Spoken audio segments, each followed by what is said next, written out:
बहुत दिनों की बात है। किसी शहर में रमन, घीसा और राका 3 चोर रहते थे।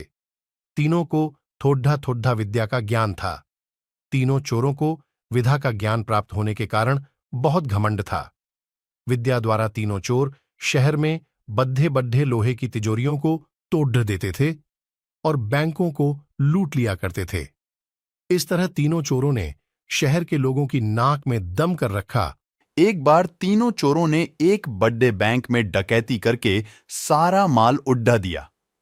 तब पुलिस को खबर हुई तो तीनों चोरों को पकड़ने के लिए तलाश करने लगी, मगर तीनों चोर पास ही के एक घने जंगल में भाग गए। तीनों चोरों ने देखा कि जंगल में बहुत सी हड्डियां बिखरी पड़ी हैं। रमन ने अनुमान लगाकर कहा, तीनों चोरों ने देखा कि जंगल में बहुत सी हड्डियां बिखरी पड़ी हैं। रमन ने अनुमान लगाकर कहा, ये तो किसी शेर की हड्डियां हैं। मैं चाहूं तो सभी हड्डियों को अपनी विद्या के ज्ञान द्वारा झोड़ सकता हूं।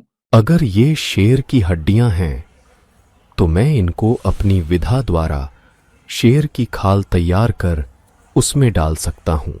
रमन और घीसा की बात सुनकर राका का भी घमंड उमद्दा स्पद्दा और उसने कहा, तुम दोनों इतना काम कर सकते हो तो मैं भी अपनी विद्या द्वारा इसमें प्राण डाल सकता हूं। तीनों चोर अपनी विद्या का प्रयोग करने लगे। कुछ देर बाद रमन ने सारी हड्डियों को झोड़ दिया और घीसा ने शेर की हुबहू जान डाल दी। थोड़ी देर में तीनों चोर सामने एक जीवित भयानक शेर को देखकर थर थर कांपने लगे, मगर शेर के पेट में तो एक दाना नहीं था। वह भूख के मारे गरजता हुआ तीनों चोरों पर हमला कर बैठा और मारकर खा गया। शेर मस्त होकर घने जंगल